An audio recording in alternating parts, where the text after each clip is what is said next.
নমস্কার বন্ধুরা, আমি সুস্মিতা। আপনারা দেখছেন সুস্মিতা ক্রিয়েশন। আজ আমি বানাচ্ছি ইঁচড়ের চপ। এইভাবে ইঁচড়ের চপ বানালে কিন্তু ছোট থেকে বড় সকলেই খুব খুশি হয়ে যাবে। চলুন তাহলে চটজলদি রেসিপিটা দেখে নিন আর বাড়িতে সবাইকে বানিয়ে খাওয়ান। প্রথমেই ইঁচড়ের চপ বানানোর জন্য আলু এবং ইঁচড় সেদ্ধ করে ভালোভাবে মেখে নিতে হবে। ভালো করে মাখা হয়ে গেলে সাইডে রেখে দিতে হবে। তারপরে একটা কড়াই বসিয়ে কড়াই 2 চামচ মতন সর্ষের তেল দিয়ে এর মধ্যে কিছুটা টমেটো কুচি, ধনেপাতা কুচি আর কাঁচা লঙ্কা কুচি দিয়ে আর সামান্য পরিমাণে আদা থেতো করে রেখেছিলাম সেটা দিয়ে সব কিছু একসাথে ভালোভাবে ভেজে নিতে হবে। আর এই সব কিছু কিছুটা ভাজা হয়ে গেলে আগে থেকে মেখে রাখা ইঁচড়টা দিয়ে দিতে হবে। তারপর আবারও সব কিছু একসাথে করে ভেজে নিতে হবে। এরপর এর মধ্যে দিতে হবে পরিমাণ বুঝে নুন, পরিমাণ বুঝে হলুদের গুঁড়ো, 1 চামচ পরিমাণে লঙ্কার গুঁড়ো, 1/2 চামচ পরিমাণে জিরের গুঁড়ো, 1 চামচ পরিমাণে ধনের গুঁড়ো দিয়ে সব কিছু একসাথে মিশিয়ে নিতে হবে। সব কিছু ভালোভাবে মেশানো হয়ে গেলে 1 চামচ পরিমাণে গরম মশলা গুঁড়ো দিয়ে আবারও সব কিছু ভালোভাবে মিশিয়ে নিতে হবে। তারপর এর মধ্যে 1/2 চামচ পরিমাণে ঘি দিয়ে আবারও সব কিছুকে ভালো করে মিশিয়ে নিতে হবে। সব কিছু ভালোভাবে মেশানো হয়ে গেলে এর মধ্যে 1 থেকে 1.5 চামচ কর্নফ্লাওয়ার দিয়ে আবারও সব কিছু ভালো করে মিশিয়ে নিতে হবে। যেই দেখবেন এরকম উঠে উঠে যাচ্ছে মশলাটা, তখন কিন্তু গ্যাসের ফ্লেমটা অফ করে মশলাটাকে ঠান্ডা হওয়ার জন্য রেখে দিতে হবে। এরপর একটা থালাতে 1 কাপ পরিমাণে বেসন, 1 চামচ পরিমাণে কর্নফ্লাওয়ার আর পরিমাণ বুঝে নুন দিয়ে সব কিছু একসাথে মিক্স করে নিতে হবে। তারপর সামান্য সামান্য করে জল দিয়ে চপের ব্যাটার তৈরি করে নিতে হবে।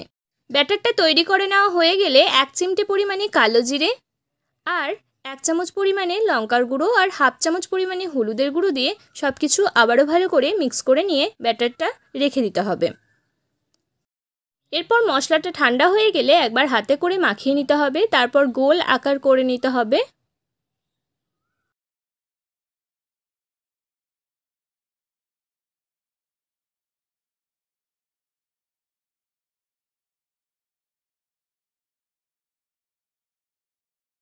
এরপর একটা গ্লাসের ওপর প্লাস্টিক নিয়ে নিতে হবে। তার উপরে গোল আকারে মশলাটা দিয়ে প্লাস্টিকটা ওপর থেকে আবারও চেপে দিতে হবে, দিয়ে চপের আকার করে নিতে হবে। দেখতেই পাচ্ছেন ঠিক এই রকম হবে। একইভাবে প্রত্যেকটা আমি করে নিচ্ছি। এরপর বেসনের ব্যাটারে ডুবিয়ে তেলে ছেড়ে দেব।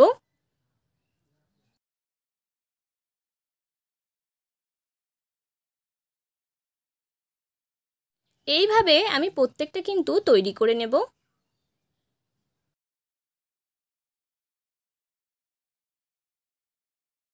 আস্তে আস্তে উল্টে পাল্টে কিন্তু প্রত্যেকটা ভেজে নিতে হবে। যখন একটা চপ তেলের মধ্যে ছাড়া হবে তখন কিন্তু গ্যাসের ফ্লেমটাকে হাইতে রাখতে হবে। তারপরে মিডিয়ামে দিয়ে বা লোতে দিয়ে কিন্তু প্রত্যেকটা ভেজে নিতে হবে।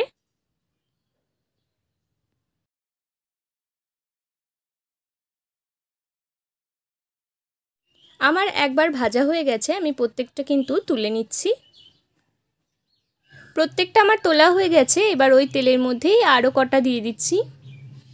একইভাবে এগুলোও ভেজে নিচ্ছি। ভিডিওটা কেমন লাগলো আমাকে কমেন্টে জানাবেন। ভালো লাগলে একটা লাইক করে দেবেন। চ্যানেলে নতুন হয়ে থাকলে চ্যানেলটাকে সাবস্ক্রাইব করে আমার পাশে থাকবেন। সাবস্ক্রাইবের পাশে বেল আইকন বাটনটা ক্লিক করে দেবেন যাতে আমার ভিডিও আপলোড করার সাথে সাথেই আপনি সবার প্রথম আমার ভিডিওটা দেখতে পারেন। আর আপনার বন্ধু বান্ধবদের সাথে এবং আপনার বাড়ির আত্মীয় স্বজনদের সাথে আমার এই ভিডিওটা শেয়ার করতে কিন্তু ভুলবেন না।